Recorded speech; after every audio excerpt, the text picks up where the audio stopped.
All right, whenever you're ready.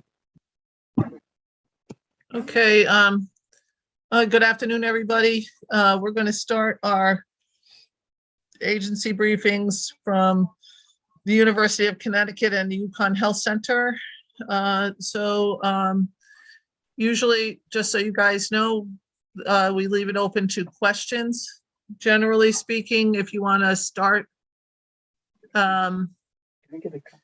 And who's in charge now at Uconn and Uconn Health, please? I'm a little confused. So if we could start with the two of them, please. Joanne, you want to introduce your people? Sure. Radenka Merrick is our interim president, and our interim CEO of Uconn Health is Dr. Liang, and I think Radenka is ready to go. Okay, great. Go ahead. Thank you, John, and thank you, Chair Austin Walker, ranking members Minor and Francis, and members of Appropriation Committee. I'm Radenka Merrick, the interim president of University of Connecticut. Thank you for the opportunity to be with you today. And joining me today is Dr. Bruce Liang, the interim CEO of Uconn Health, and other key leaders. Uconn is 25th public university because of state's continuous support and investment. I take just a few moments to highlight some recent Uconn successes to give you a sense of the state return on the investment and discuss our budget request. Number one, we are going to announce today that interest in attending Uconn has reached a record high of more than 40,000 plus applications for undergraduate admission for the fall 2022. Being able to provide a high quality education at comparative economic value is the key to Uconn's formula to success in the students' recruitment. Number two, Uconn is number one among public research universities when it comes to the students' average time to graduation, and it's 4.1 years. We share that place with 4 other schools, and this is great for our students because the faster they graduate, the less the education costs them.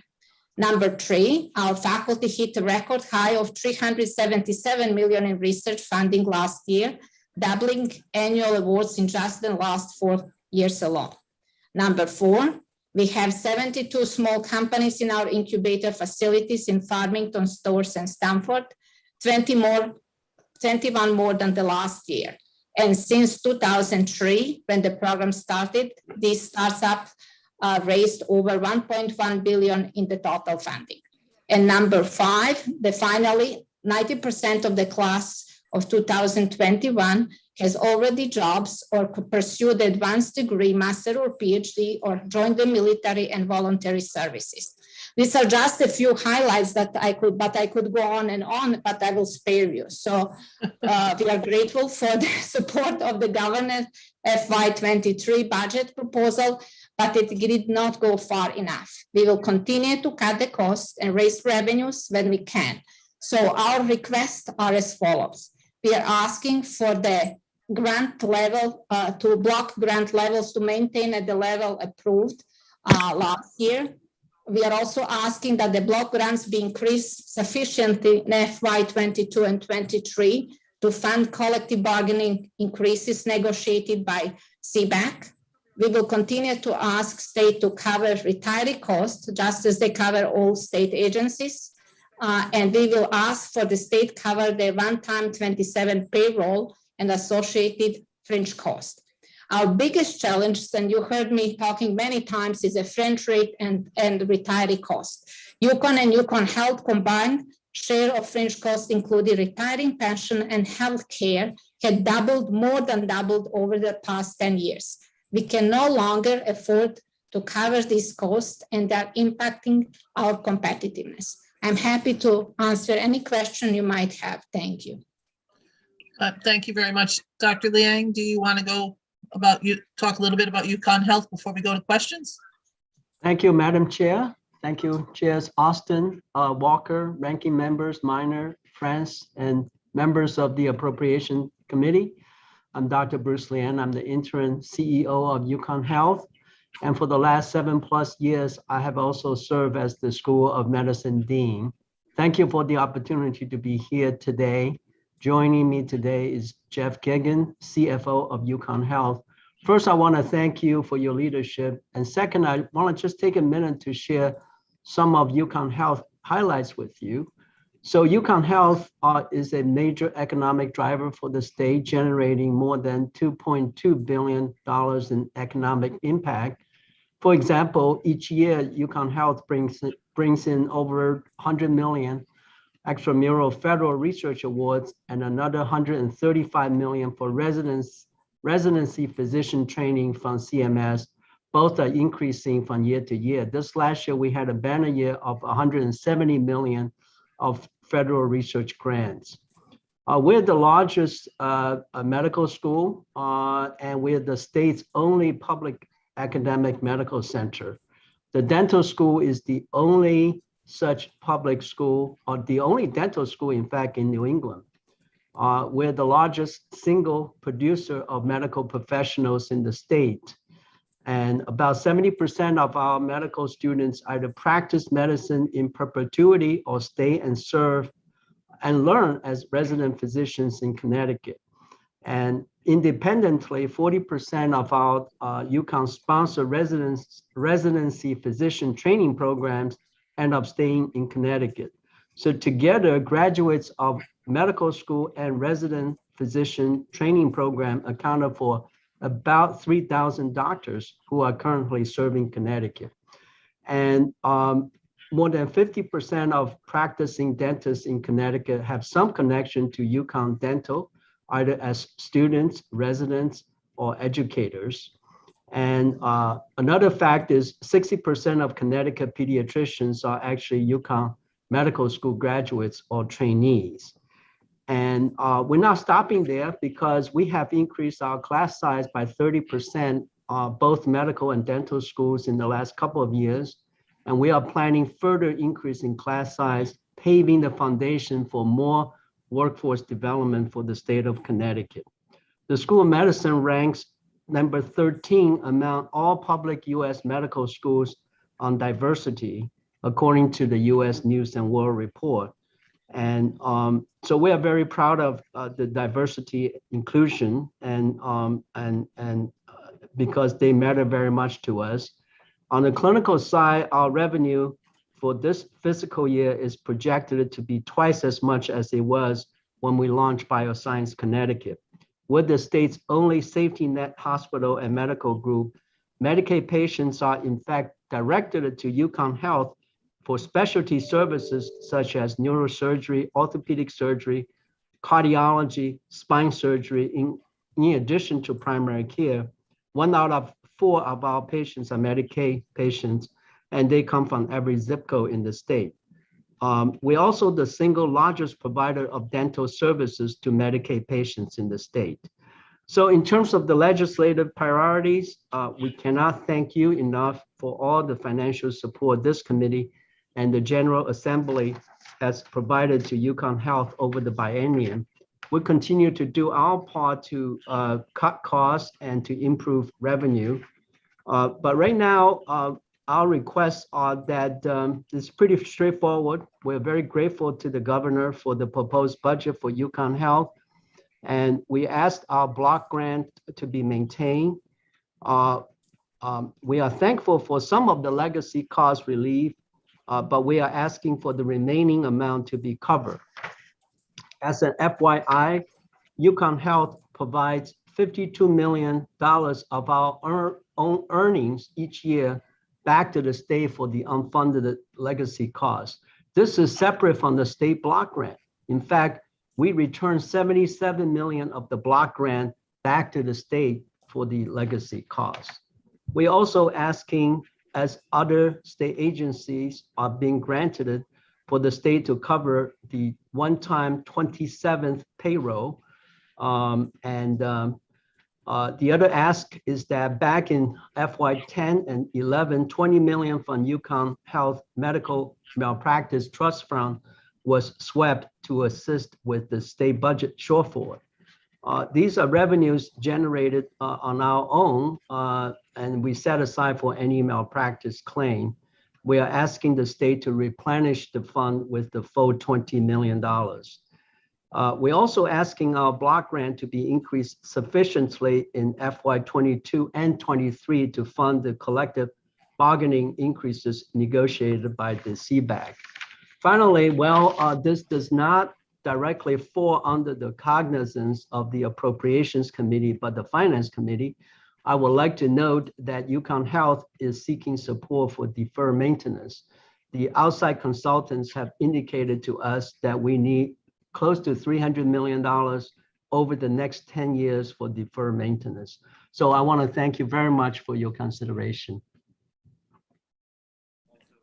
Thank you very much, Doctor. So I just have one request. That's the same request for the two of you. For the dollar amounts that you're asking for, in addition to the current block grant, that you split apart, as I ask every year, the UAL and the healthcare component. So if you could split them apart, so I have those numbers, that would be wonderful. And I thank you both for the work that you do. Does anybody have any questions? Representative Walker. Yes, thank you. Good afternoon, everybody. Good afternoon. It's great to meet you and to see you, Doctor. I've met you before, but Merrick, I've never met you, so it's a pleasure meeting you now. Thank you for coming today.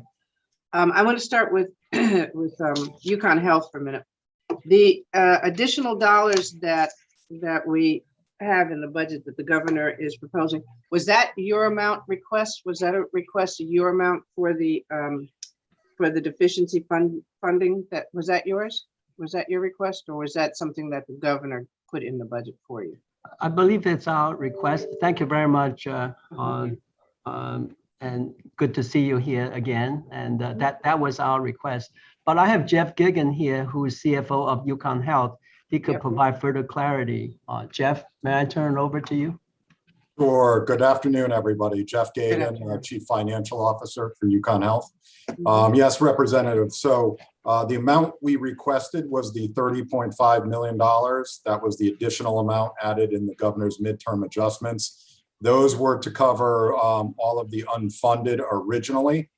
So it is about 60 plus million a year. Last year's budget only had 30 million. So we were just asking for that differential, which was 30.5.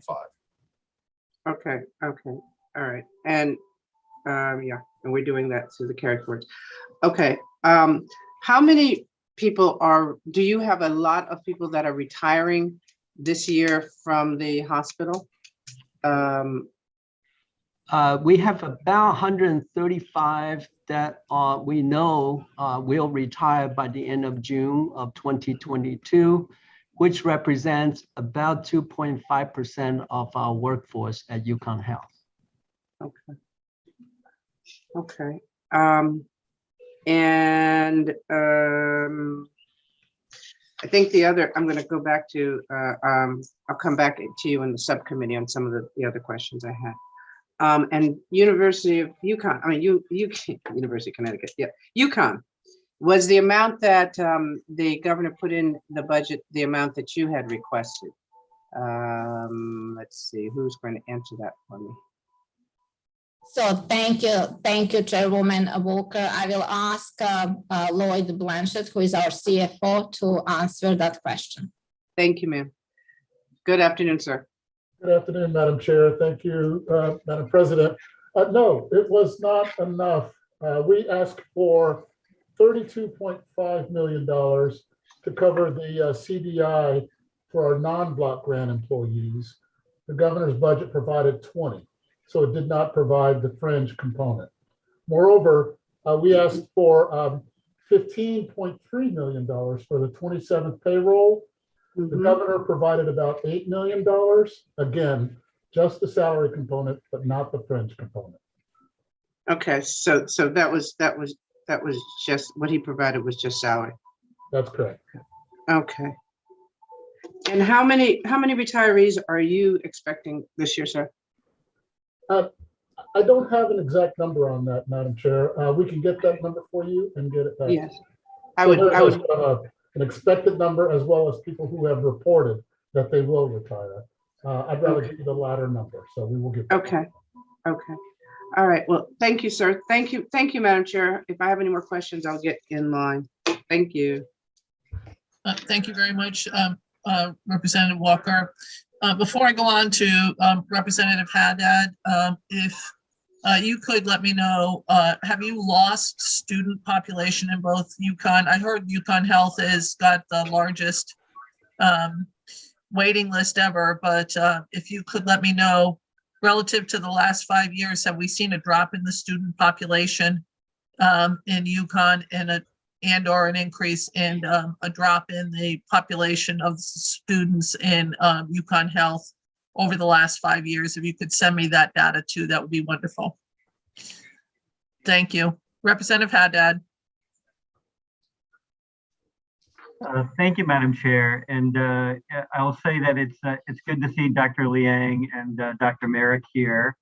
It has been, frankly, I think everybody would acknowledge it's been sort of a tumultuous period of time at UConn in terms of its leadership, but I know both of you by reputation and having met both of you on several occasions, and know that, at least in the interim, we're in good hands. I hope that the Board of Trustees will act swiftly to make permanent, to provide some real permanent leadership at the university. I think we're at a critical juncture, but obviously they'll be doing that. And I have every confidence in both of you.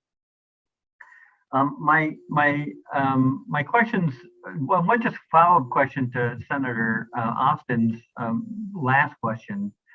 I know that there are a number of subcategories of students at, particularly out in stores, but probably also at the health center. And so for me, I would like to also see if you can provide any data on the different levels of students who are attending UConn at different tuition levels. International students, we know, for example, pay really a premium tuition to go to the University of Connecticut. Out-of-state students also pay substantially more than in-state students. And so I think the mix of students is just as important to understand as changes in enrollment. As I understand it, you based on your Dr. Merrick's initial statement, with 40,000 applicants, we know that we're getting enough students. We have enough to fill every seat. I'm more interested in knowing if the pandemic or other trends have changed the kinds of students in those seats in a way that would impact your bottom line. So is that something you could provide? Thank you, Representative Haddad, and you have been instrumental in our success. So I really appreciate everything that you've done for us. And as I mentioned, the number of applications has grown, and this year we hit historic high, and it's historic high both in general, but as well as state students. I will turn to, we have Vice President for Enrollment, Nathan, who can provide exact numbers, how many of state students we are planning to recruit versus the out of state as well as international. So Nathan, if you can respond to the question. Yeah, happy to chime in, President Merrick, and thank you for the question, Representative Haddad. Actually, slide 17 has some of the information that I think you're asking for, with perhaps the need for some additional clarification on the international student front. But it absolutely is the case that we've grown in state enrollment over time, just as we've grown out of state enrollment. So the opportunities we've had there, we've been able to increase for the in-state students. And Dr. Merrick said, we have incredible interest this year again, and we expect that we'll have a very similar class coming in this year to what we had last year, with the exception that we may see some return of the international students compared to the prior year in the middle of the pandemic. And specific to your question, the pandemic reduced our international student enrollment to the degree that students couldn't get here.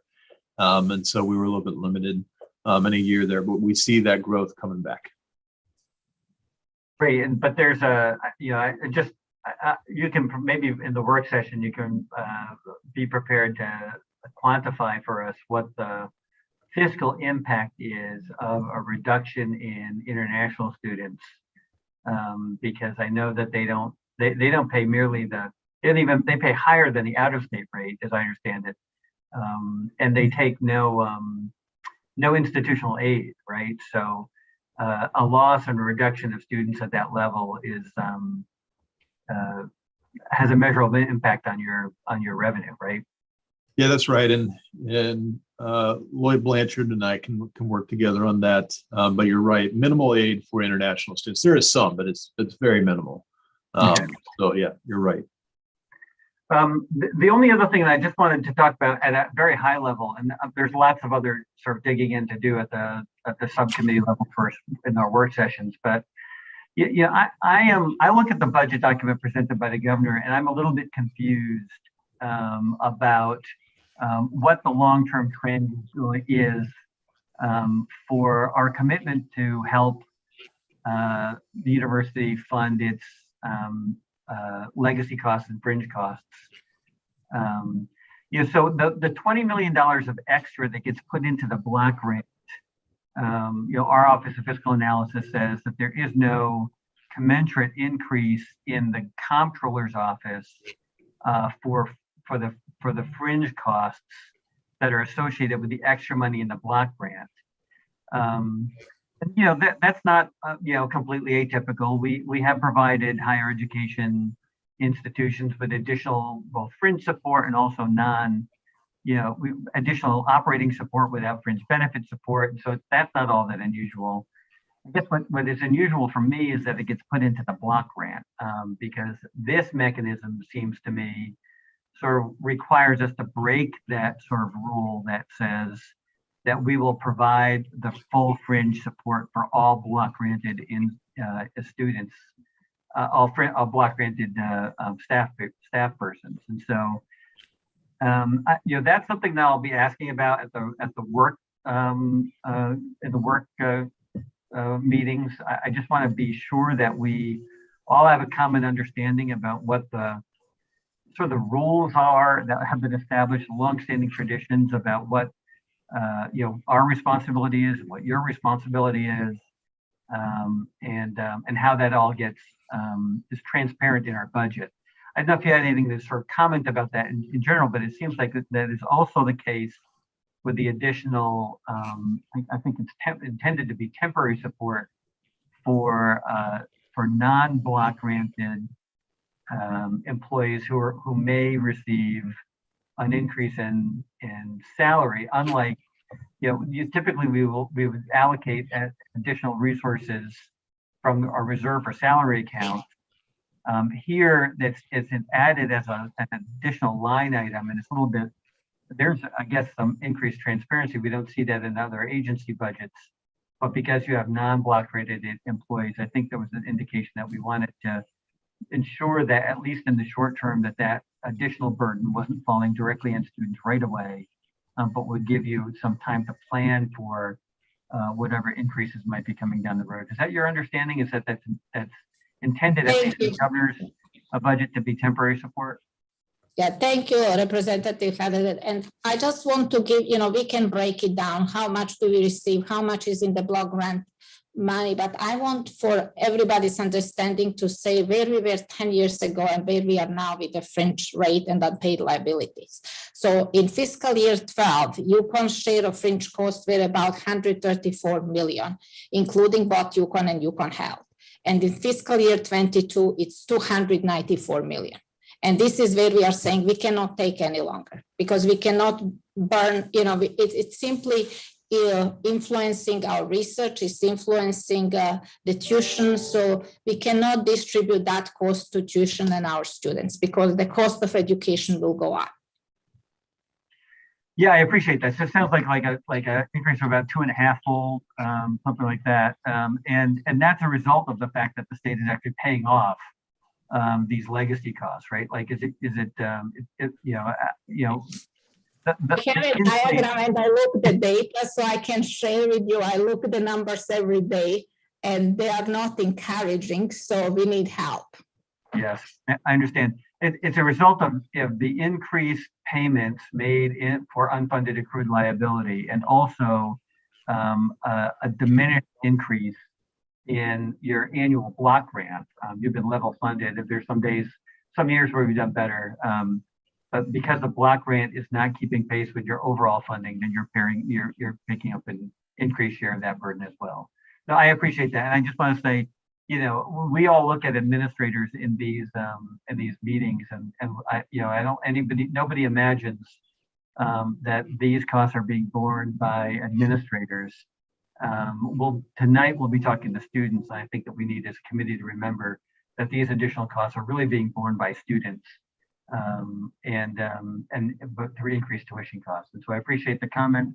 I know that there's a lot of empathy and sympathy, if not solutions, on our end, but we'll do what we can. Thank you. Thank you. I may have additional questions, but I'll let others jump in as well. Thank you. Thank you, Representative Haddad. Representative Betts. Thank you, Madam Chair. Good afternoon. I'd like to pick up a little bit where Representative Haddad was dealing with fringe benefits.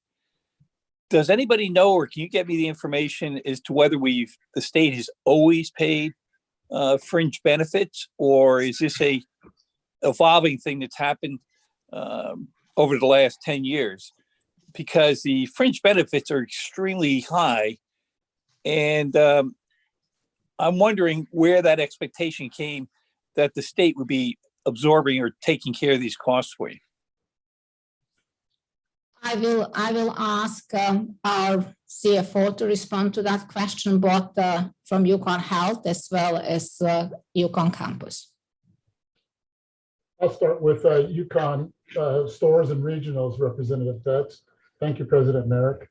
The state in the past few years, I think it's been a long history, Representative. They've covered at Yukon about 47% of the salary costs of our employees, as well as the associated fringe costs for those employees. Those are the employees we call the block grant employees. But the state has not covered any costs associated with the other 43%. So it was in this particular year that the CBAC increases were so high, we asked the governor to help us cover those costs. And in doing so, he provided the salary costs, but not the fringe costs, both for, in this case, only for the non-block grant employees. So that's why we're claiming to be about $20 million short in the governor's budget. Jeff?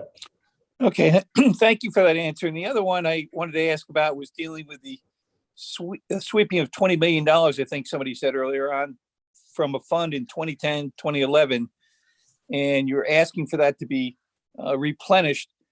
What has happened since it was not put in on 2010, 2011?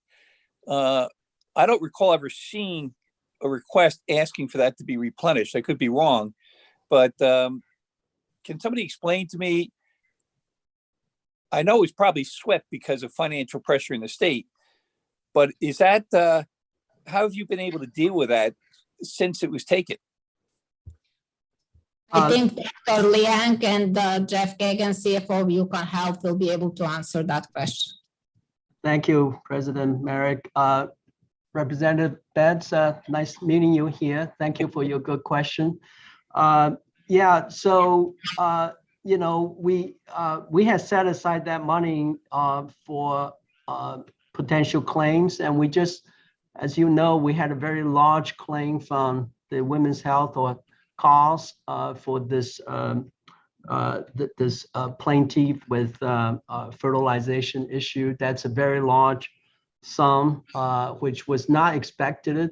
And this is still in deliberation at the court level. So that's a very large sum, and we're going to need that, the entire 20 million to cover for the settlement, hopefully. And I'm going to turn it over to Jeff for more details. Great. Thank you, Dr. Liang. For that, the Yukon Health actually has a self-funded malpractice account. We are not, so all malpractice activity goes through us. We are not represented by the Attorney General's office. So with that, we have two items. We set up a actuarial calculation for our malpractice liability every year. So we go through a third-party actuary. They come up with the balance. 2010 and previous, we actually had cash set aside to that liability. So we had a fully funded cash account that would basically offset the balance. You're 100% correct. Back in 2010 and 2011, basically it was just a cash move. So they took that cash to pay payroll on the state and reduced that. So since then, we have basically gone year to year on an as needed basis. So every year we do add cash to the malpractice account, but it was never fully funded to the balance of our ongoing liabilities. So it was enough to cover yearly expenditures. But as Dr. Liang said, until we had one large claim, we were able to cover that. But at this point in time, we requested those funds to be submitted back into that account so we can manage the claims going forward. So just to, Madam Chair, I just want to follow up on that. How much money is in that account now as we're speaking? So right now there's about $6.5 million. Okay. Thank you very much. Thank you, Madam Chair. Thank you very much, Representative Betts. Representative Haddad for the second time. Thank you. Just two follow-up questions. One, just a really brief comment, and I'll make it brief because I can go on at length about what we call a fringe rate. But I just want to say that it's really unfunded pension liability, not even necessarily for Uconn employees, but it's long-term debt and not related to current expenses. But beyond that, I also just wanted to ask, because I know the Uconn Hospital has been a concern for members of this legislature for a long time, and I feel like we've got our sea legs under us there. But the environment continues to change, and so because it is our only public hospital, and there are some more very recently announced acquisitions and consolidation happening, suggested in the state. I wanted to ask Dr. Liang if you have any concerns about what the hospital acquisitions and the consolidation that's being proposed in the state, concerns about healthcare delivery and access, or concerns about where our public hospital fits in this new environment. Well, thank you very much earlier for your very kind and encouraging words, Representative Haddad. So I have concern about the healthcare consolidation. First, if I could make the medical student education wearing my hat as the dean of the medical school, I'm afraid it's going to have a negative impact on the quality of the medical student education. I'll just give you an example. We have medical students training in both Manchester and Waterbury hospitals. And we wanted to make sure that if this acquisition goes through, our students' education is not going to be compromised, both qualitatively and quantitatively. In terms of your first question on the access, I also have concern. I think the access of the local community, the residents of the local community to quality specialty care, not just primary care, quality specialty care at the local hospital, I think might be compromised because there may be a tendency to send patients to another town or city to get the specialty care. And also, I'm not a healthcare economist, but I think if the patients migrate out of the local community, I think the jobs might follow as well. So I have concern about the effect on the local community jobs. And if you have so few independent or separate hospital system to serve the communities, it might drive up the cost just because, the consumers will have no choice but to go to maybe two statewide health system rather than what we have, which is many more than that currently. So I do have concern on the access, on the potential cost, and the potential loss of jobs. For us as the only public academic hospital and safety net hospital, 1/4 of our patients are underinsured patients. And where they're going to go to get that quality specialty care? And right now, they've been actually asked to come to Uconn Health, which would gladly take care of them and at the same quality level as we do for everybody else. So I'm afraid that aspect is going to get compromised. Thank you. Thank you for that question, Representative Haddad. Yeah, thank you. I mean, I just, the networks that are being developed across the state, not just of hospitals, but also as they're connected to, primary care providers and individual doctors' practices, to sort of feed into that hospital system is, it's an evolving atmosphere. And I think it's important for us to be mindful of your place, not just as a public hospital, but really in an open market, competing with in the current environment with other entities, what the impact of these will be on your hospital, just the operations of your hospital, to make sure that we stay ahead of it. So thank you very much for answers on it, and I look forward to continuing to collaborate with you at UConn in both stores and in Farmington. Thank you. Thank you. Thank you, Representative Haddad. Senator Minor. Thank you, Madam Chair. So I wanted to ask a follow-up question on the self-funded medical malpractice. Is Uconn Backstopped? Is that malpractice insurance, which is self-funded, backstopped by some form of a capped loss insurance once it exceeds a certain amount? So I'll jump in again, Jeff Giggin.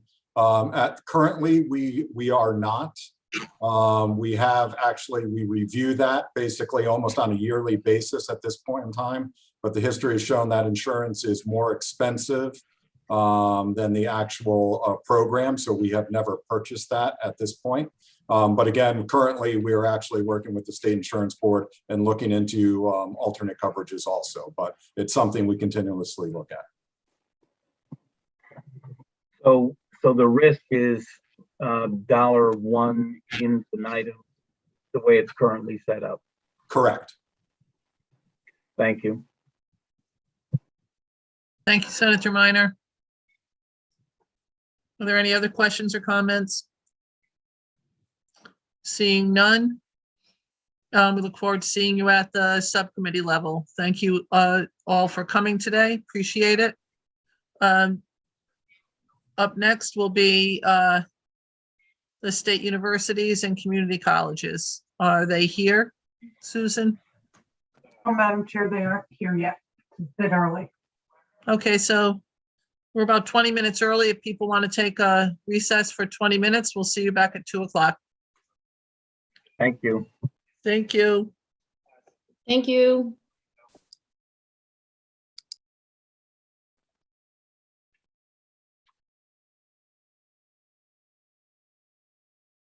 I missed my opportunity to talk about Fringe for another 20 minutes.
Good afternoon, everybody. Good afternoon.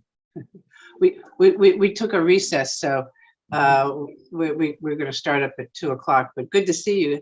How you doing, Ben? How you doing? Hi, Alice. Well, thank you.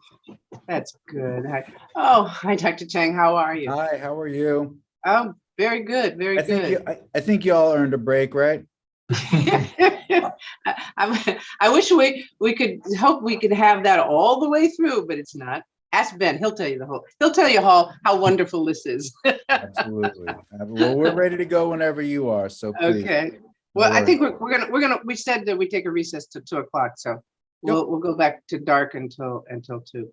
Hi, Sean. Sounds good. Hi, Amanda. Thank you.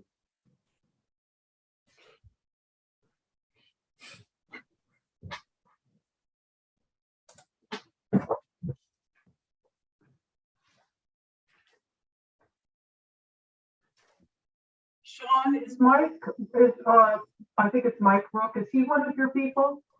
He is indeed interim president for CT State. I see he's in here now. Yeah, I'm Thank here. you. I'm here.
That's it.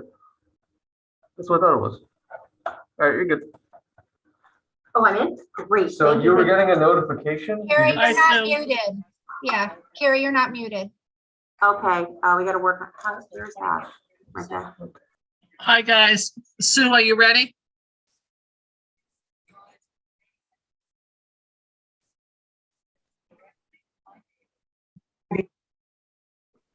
Thank you, Sue. So I think we're getting back on, guys. We had, everybody should know Tony was on talking to everybody. She was in long lost friend world that knows everybody there. So Dr. Chang, I think you're up. A few words on what's going on at the state universities and community colleges. And I see you have a ton of staff here to answer questions. I saw Ben earlier. Oh, I see him now. He's so go ahead, sir. Thank you so much. Senator Austin, Representative Walker, Senator Minor, Representative France, and members of the Appropriations Committee. My name is Terrence Chang. I'm president of the Connecticut State Colleges and University System. Thank you so much for your time today, and we're really happy to be here with you. With me is our Chief Financial Officer, Ben Barnes, CT State Community College Interim President, Dr. Michael Rook, CT State Chief Financial Officer, Carrie Kelly, Chief of Staff and System Office Workforce Development Lead, Dr. Alice Pritchard, and our government relations team, Sean Bradbury and Amanda Bellagamba. My apologies, Amanda. Before we jump into questions, I want to briefly put forward our ask of you this year and clearly state our value proposition. While we appreciate the governor's generous support for our system and our students, and there are several significant worthwhile investments in the governor's proposed budget, the system is still projected to see a $174 million deficit over the current and following fiscal years. So let me reiterate a few things that I know you all know, but I believe are worth repeating. The overwhelming majority of CSCU students come from Connecticut, are educated and trained on our campuses across Connecticut, and work for Connecticut companies and live in Connecticut after graduation. Our students come to us because they choose to, and sometimes because they need to. On every one of our 17 campuses, we provide the incredible combination of access, quality, and affordability that only CSCU can offer. CSCU is one of the primary engines of socioeconomic mobility for the citizens of Connecticut, and we cannot take this for granted. The work of our staff, our faculty, and our students, the work they do every single day is hard, but it is noble work because we are literally striving to change lives. And let's not lose sight of this fact either. CSCU is the pipeline for workforce development in almost every major industry for the entire state. And we have the potential to do even more. With more than 60,000 students and more than 10,000 faculty and staff ingrained in communities across Connecticut, our people are valuable contributors, both inside and outside the classroom. So our goal for CSCU is to achieve even greater heights. But if we're going to live up to the fullest of our potential in educating folks from all walks with degrees and credentials they will earn throughout their careers and their lives, if we are going to continue to offer the highest quality education that is the most affordable and most accessible in our state, and if we're going to continue to help Connecticut companies find the hardest working, most loyal talent in the state to drive innovation and entrepreneurship and productivity, all of that is only possible with your help and support. Our students, our institutions, and the communities deserve to be a top priority. So thank you again for your time. We appreciate your commitment and dedication and the countless hours that you all put in to serving Connecticut. And with that, the team and I are happy to take your questions. So Thank you very much, Doctor. You said that you were going to give us the exact dollar amounts that you were looking for. In terms of the The- ask the- for, Yep. okay, so let me pass that over to Ben Barnes. I believe Ben has our explicit details. Good afternoon, Ben. Hello, Chairman Walker, Chairman Austin. It is a great pleasure to be with you again today. We are requesting, we've identified a deficit for the coming year of $268 million based on the costs of the additional costs of our collective bargaining agreements and related fringe, the 27th payroll, and the loss of tuition since 2019 as a result of the pandemic.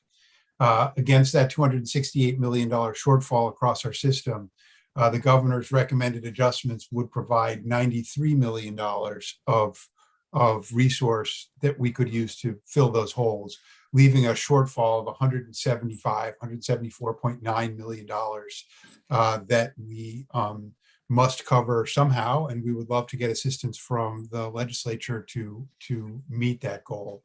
I will point out there are some additional sources of funding that the governor has proposed, but we're not counting those because they are specific to certain activities. So there is additional funding for financial aid for students, additional funding for workforce development activities, and those two, while substantial and welcome, don't help us to address our basic shortfall that we face for the coming year as a result of the pandemic and the confluence of that with rising fringe and salary costs. So thank you for that, Ben. Can you get to us the population of students in the state university system over the last 5 years, and the same thing on the community colleges, so that we can see the trend on the student populations? That would Yes, be helpful. That was included. There was a chart. I can provide you the Okay. data behind that, but there's a line graph showing that in the testimony we provided. But Okay. I'll provide you the backup data as well. That would be helpful. Thank you for that. And relative to the fringe costs, is that just the unfunded liability relative to pensions, or did you roll in any healthcare costs? The fringe costs that we've reported in our testimony is our projection of what the entire fringe costs will be. We've actually just today received an estimate of the components of our fringe for next year from the Office of the State Controller. Based on that, we'd be able to disaggregate the various components of that, but we did it on an aggregate basis using the limited information we had. So if you could get that disaggregated and the components of that, that would be helpful. I certainly can. Thank you very much. Representative Walker. Thank you, Madam Chair, and good afternoon, ladies and gentlemen from the CSC system. It's great to see all of you here. First of all, I did see the sheet for the CSU with the population, but I did not see the one for the community colleges. So that would be what I missed that one. I don't know why. Maybe I didn't go through each page carefully. But you did send. I know I did get the state university system, so that was good. In looking at some of well, let's first take the deficit that you have. Can you get a little bit more in detail on what those costs are? Because I hear you when you say the negotiations and the settlement that's coming from CBEC. Is it driven by staffing for the colleges? Is it driven by student expenses, or all of those going up? I mean, can we have a little bit more detail on what that deficit is? I'm not questioning whether you have a deficit. I just think it's important for us to know that where the areas are that we've neglected, so that we understand that these have very, very key directions that need to be addressed for the value of the 60,000 students that you guys serve. Sure. Let me walk through our deficit projection for you and provide some detail. The main drivers of this, as I said, are the salary costs, and there are two things driving that, which are unusual. One is the resolution of our outstanding labor contracts. That's going to entail us paying a retroactive payment for fiscal 22 sometime over the next several months. We hope to get it all resolved so we can pay that over the next several months, and then obviously for fiscal 23. So we have 2 years of increases plus fringe that are on the table. So that's a major component of it. We think that the 2-year costs of the salary and fringe is about $120 million. There's additionally the 27th payroll, which in combination with the fringe, we think is going to cost us about $40 million next year. And then the third component is the impact of the pandemic on our enrollment. Unfortunately, the less selective institutions nationally have seen dramatic declines in enrollment. More selective institutions have held up with enrollment better, but we're in the categories that we exist in, community colleges and regional public universities. We are down like the rest of the country, although we have been especially hard hit. I think our enrollment decline is worse than the national average, but similar to. The way I've quantified it for the purposes of our presentation today is I compared our tuition and fee revenue from 2019, which was the last year completely unimpacted by the pandemic, and compared that with our projected revenue this year in fiscal 22. And the shortfall is $84 million. Wow. That consists of, that shortfall includes $49 million at the universities. The universities have been especially hard hit because they rely heavily on auxiliary revenue for the rental of dormitory rooms and food service. But even at the community colleges, which are generally less dependent on tuition's much lower, we are still $35 million below fiscal 19 levels in fiscal 22. And to be honest, we do not anticipate improvement. I know several of the universities have already told me they're projecting further declines in the fall of 22, based on the cohorts that are moving through through the years at the universities. The colleges are much harder to predict because so many of our students in any given year are new. We have only a little bit of retention as part of our student body. But we are assuming at this stage that if we see any recovery in enrollment in the fall of 22, it will be small compared to the scale of our drop off. So in looking at your student population, and thank you, in the CSU coverage you gave us, you show us the part-time and the full-time. And I mean, it is very clear that the part-time is still outpacing the full-time in many ways. And do you think it's because of the needs that are happening after the pandemic, because of the sort of the shortfall in earned income opportunities? It's very difficult for me to be sure. One thing that is affecting our enrollment at the community colleges is the success of the PACT program, which requires students to have a full-time load. PACT students make up approximately 25% of our full-time equivalent enrollment at the community colleges. So I think that in some respects, our full-time enrollment has been bolstered by this new program. And maybe that is one reason why it looks like it's held up better than our part-time enrollment. But there's clearly, a whole series of socioeconomic, cultural phenomena that are impacting students' interest and ability to pursue community college over the last several years. I'm sure there are a whole variety of flavors of that distress that are leading to this.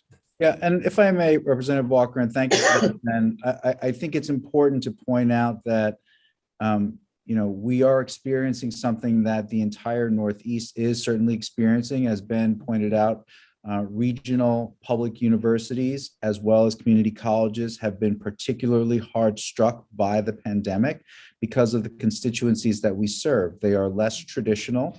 They are more dependent on direct income going into the funding of their educations.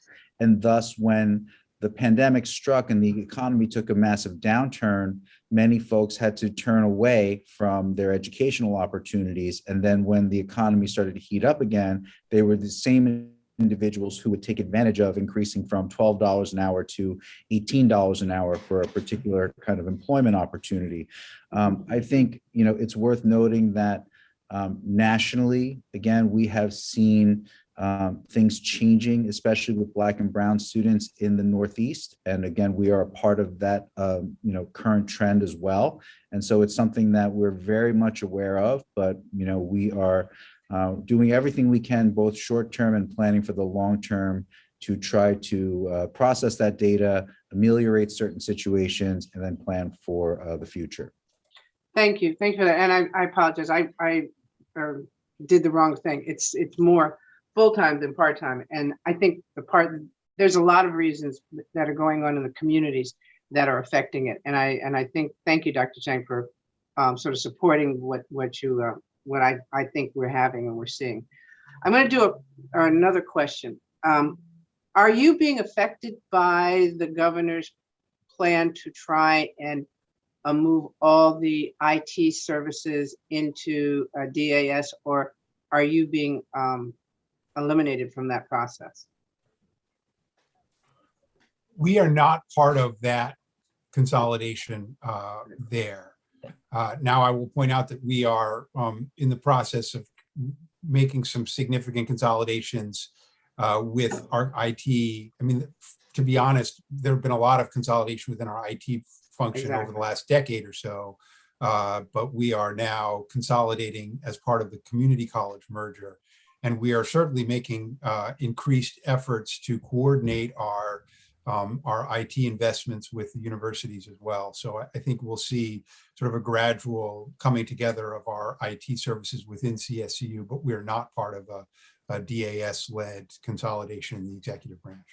That's what I'm glad to hear that. I was terrified of that because I know you have done a consolidation in the university, in the community college system, and to do it and then to pass it over to another entity scared me tremendously, because you're very dependent upon your IT services for education and for management and for just also data-driven information. So thank you for that. Thank you, and I look forward to getting the other information, your packet and stuff to talk about in the subcommittee.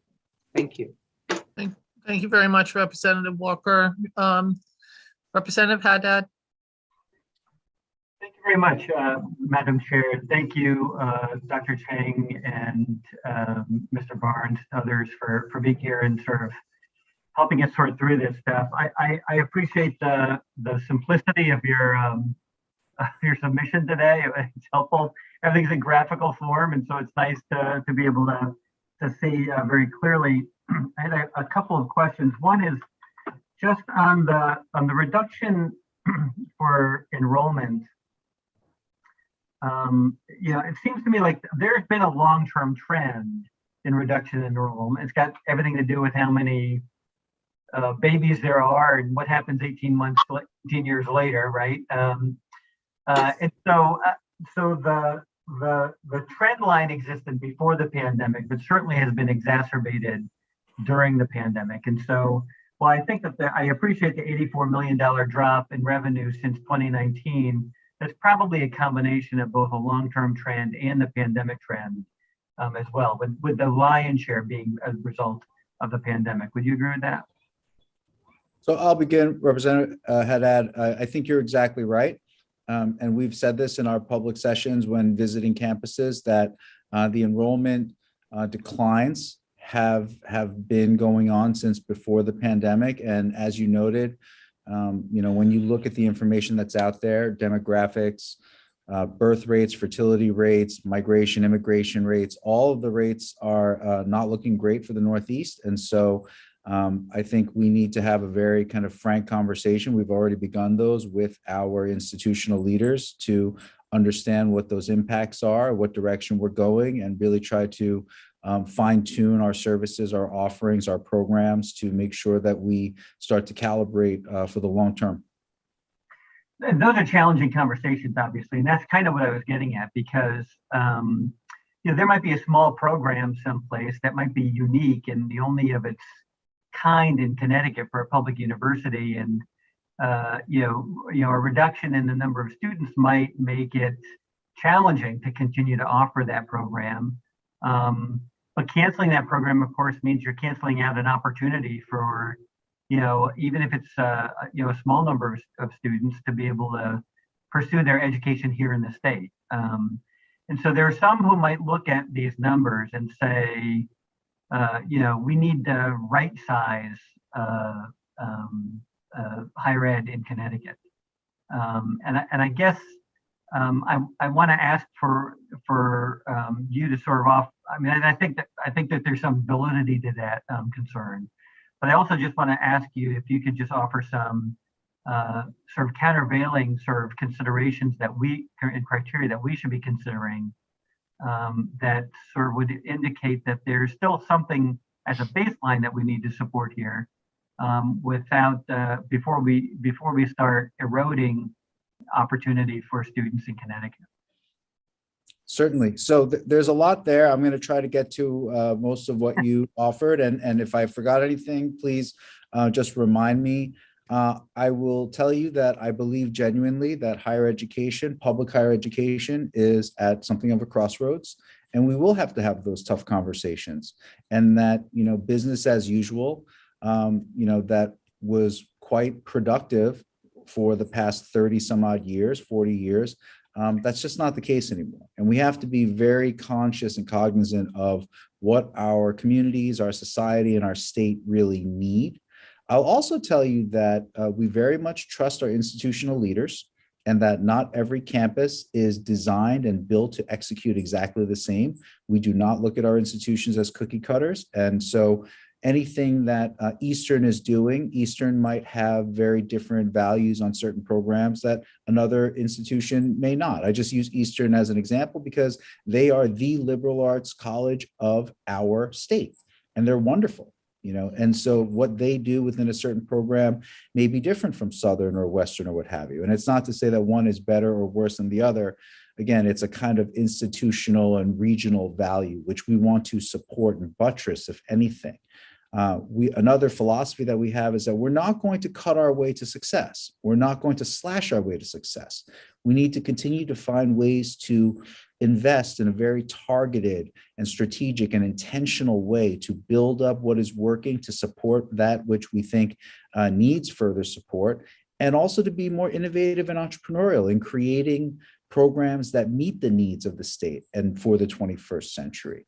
I do think that we have to trust our institutional leaders and our faculty, right, to really have a conversation and a dialogue in the coming period of time, because every program cannot be matched against only hard statistics. So for instance, you may have an academic unit that has technically low enrollment and thus low tuition and low revenue, so to speak. That said, that unit may also generate a high level of funding and grant dollars from external sources. That unit may bring a level of gravitas and national and even global profile for the institution, for the region, and for the state. And so these are very complicated, nuanced conversations, but they must be had. And that way we can start to, again, make those adjustments. But we don't want to send the message that here are the numbers and we're going to just try to cut. I firmly believe that we have to lean into the wonderful resources that we have in our faculty and our staff, and of course our students, and try to build something that is a sustainable paradigm for where we are and going into the next few decades. I hope that's helpful. Yeah, I think it is. And as a relatively new leader of this system, I think it's important for us to take opportunities for you to allow you to sort of publicly sort of state what what the long-term goal is. I agree with you wholeheartedly in your opening statement about what a noble mission these institutions have. We know both from statistics and anecdotes that the impact that these institutions can have on students really, and their families really, can be profound in terms of their economic security and their personal growth. So I appreciate all the work that you do in the system and all the work that your faculty and staff put in with our students. I had two other quick questions, and I'm happy to hold one of them if I think you should hold them. Our co-chairs Two questions per person, Greg. I will do that. Thank you. Two questions per person. So Representative Hall. Thank you, Madam Chair. You touched on this a little bit. It's probably part of your difficult discussions. And have you looked at any sort of structural changes to your footprints and staff going forward with these significant enrollment declines? So I guess it goes into what you were speaking about a minute ago, but knowing these numbers that really impact your budget, the structure of the universities and colleges, have you actually looked at the structural footprints that you're dealing with these declines of enrollments? Thank you for that, Representative Hall. So I believe every single campus in our system plays a critical role for its own town, city, region, and the state. And so when I look at a campus and when we look at campuses, we are not thinking only of head counts or FTEs or tuition revenue. There is impact in a community, and I'll look at institutions such as Northwestern Connecticut Community College or Quinnebog, where these institutions play enormous roles within the community, the level of engagement, how they are supporting students, and how they are literally creating potentially the only access and opportunity for huge portions of that constituency. So, of course, we have to be mindful of how we are allocating our resources, where we are investing the state's dollars, the taxpayers' dollars. But I believe this is an opportunity in the face of these challenges. It's an opportunity for us to engage in those tough conversations directly and basically say, how are we going to evolve so that we do meet the needs of our communities, we do meet the needs of our students? And we have to recognize too that society and communities are changing. So as the demographics change and we have fewer college-age students to recruit, we have to look at lifelong learners. We have to look at online opportunities. And these are part of the conversations that are at times uncomfortable because they're different, and we're asking folks to look at the world in a different way. So I would say that in terms of the footprint, the infrastructure, I think that there is value in all of it that we need to assess and really doggedly assess and look at in a very honest and sober way and say, how are we going to bring these assets to bear to have full impact on our communities? Because I do think that our multiple locations and our ability to reach all these tens of thousands of students is our true strength. Thank you for that answer. I appreciate it. And thank you, Madam Chair. That's up for me for questions. Thank you. Representative Haddad. Thank you, Madam Chair. I'm looking at the page in your presentation around CSCU reserves. There are a couple of institutions that have negative reserves. In particular, they are, Capital and Gateway. Two of them were, I would say, critical components of the constellation of community colleges, especially in terms of the students that they provide services to, in particular, but also Western, which doesn't have a negative reserve, but sort of stands apart from the other state universities in terms of the magnitude of its reserve. And I just wanted to ask you if you could provide some context for us as we look at these numbers around like what are the root causes or the areas of concerns that would lead a couple of the community colleges to have such flip upside down numbers, and likewise with Western, what do we need to know about what is occurring there to understand why its reserves are of a completely different order as our other state universities? Sure. So I'll begin and I'll speak about Western, and then I'll pass it over to Ben and Carrie Kelly, who may be able to speak more about some of the kind of historical funding models and approaches that we exercise with the 12 different institutions, and how we hope to make adjustments that will create more equity in terms of funding and sustainability. It is, again, the numbers don't lie, right? So Western's reserves are in a different place than the other CSUs right now. We have spoken to our leadership at Western, engaged them, and also brought in other parties to try to help determine what the situation is. We certainly have to recalibrate a variety of factors at Western, everything from course offerings to how they utilize part-time employment to how we go about allocating full-time resources in particular areas. I think the other thing we need to recognize is that Western is in a very competitive part of the state, and is especially close to that kind of tri-state competitive area with New York and New Jersey. And so their pool of students, it's a bit of a different ballgame for them. So, would be happy to answer further questions and follow-ups, but I think that's a snapshot on Western. We're very much aware of the concerns there. We are elbow deep in trying to figure things out with them so that we can get on better footing. In terms of where Capital and Gateway are and the reserve situation there, maybe I'll ask Ben and Carrie to chime in on this. Thank you, President Chang. The issues with Capital and Gateway, and to a lesser degree Northwestern, ironically, because they're very different kinds of institutions. I don't believe that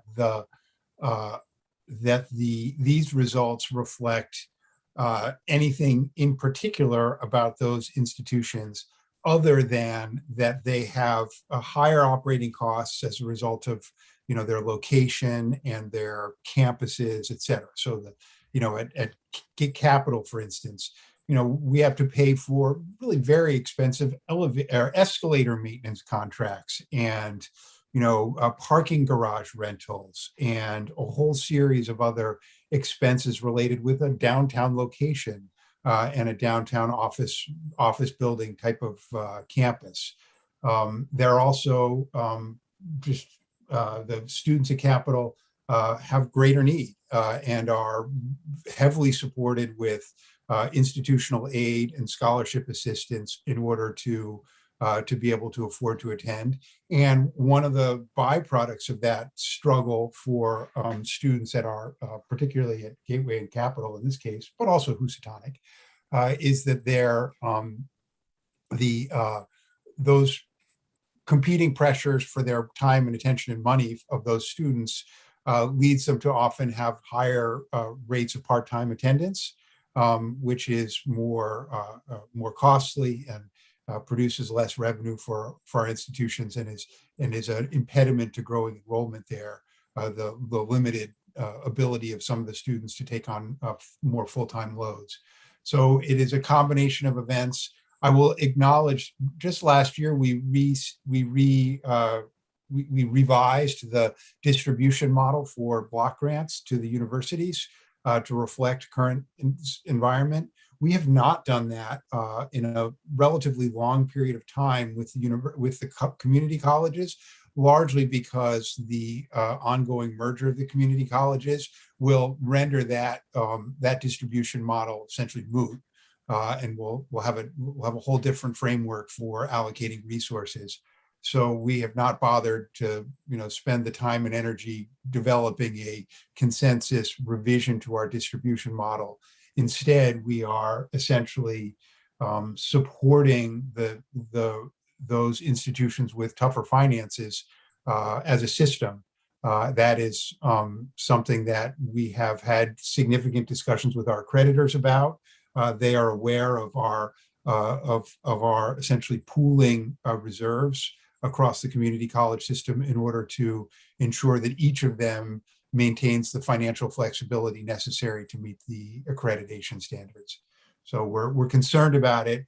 I think it's tolerable now, but I think it indicates some of the stresses that are creeping over all of the system. And I think, if you look at some of the ones, Housatonic as an example faces many of the same challenges that Capital and Gateway face. They had a stronger reserves coming in, but you can see they are being diminished similarly to what you see at Gateway and Capital. They just happen to have started at a higher point at the beginning of fiscal 21. And that's basically historical accident as much as a reflection of what's going on there today. Representative Haddad, are you all set? Yes, I am. Thank you. Very good. I just have one quick question. Relative to PAC, what is the percentage of the students that took advantage of the PAC program? Do we know? Right now, PAC students make up approximately 25% of the community college FTE enrollment.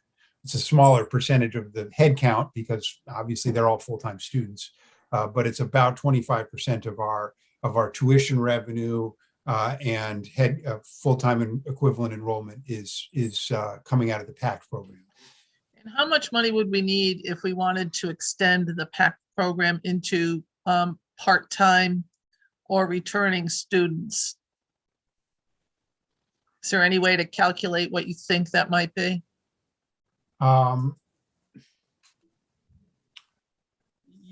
Yes. If we were to expand the free college concept to all students, right now we take in at the community colleges approximately $140 million in tuition and fees. About 60 million of that is from the Pell program, and about 15 million is from the PAC program. There's a few other miscellaneous aid programs there, but I would suggest that we still are receiving about $40 to $45 million in cash tuition payments from families and their students and their families. So you would have to expand the PAC program or some other aid program by about that much in order to provide full free college to all students. And so I'll just add real quick, Senator Austin, if I may. We can do a deeper dive for sure, and we would be fully supportive of looking at ways to expand PACT to be helpful to even more students, especially those that are part-time and even those that are seeking industry recognized non-credit credentials, because this is a huge part of what I believe is going to bolster the industries within our state, and it's where the trajectories of higher education are going in terms of expanding the reach and impact and the value of education and our institutions.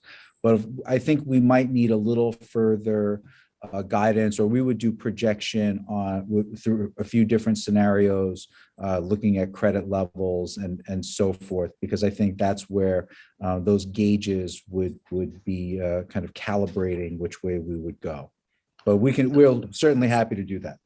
So thank you for that, because I'm thinking that if the pandemic did force some people into looking at a job that's paying $18 an hour versus coming in, if we had part-time students, those that are still interested in expanding their knowledge relative to an associate's degree or expanding their skills to get a non-credit course that allows them to, on the job, make more real dollars, then I think that to me makes a lot of sense for us to look at it. It seems to me that the PAC program, without the PAC program, your numbers would have been far worse if we had not had the ability to have that PAC program and bringing in those students. Would that be Absolutely. fair to say? It's 100%, we agree, 100%. The PACT has been enormous for us, and it's a great program. Let's, not mince words about it. It's a great program, and I think as a state, our folks are incredibly fortunate to have it. There are many states that don't have such a program, and so we Right. certainly benefit from that. But the expansion of that, as you said, to those individuals that are looking for different avenues that simply may not have the ability to engage in education full time the way they would want to, but the reality is simply not going to allow it. So we fully agree. We'll do our homework and get you some scenarios built out. Thank you very much. And so I see no more questions. So I really appreciate everything you brought to us. I don't exactly like some of the numbers, but is what it is. One day I'm going to like all the numbers we get, but I don't know. Representative Walker and I will just we'll just sit in the room and just absorb it for a little bit. So thank you very much. And we'll see your students tonight. Thank you all so much for your time. We appreciate all your work. We appreciate all your support. Have a great Thank afternoon. you. Take care. Thank you. Bye.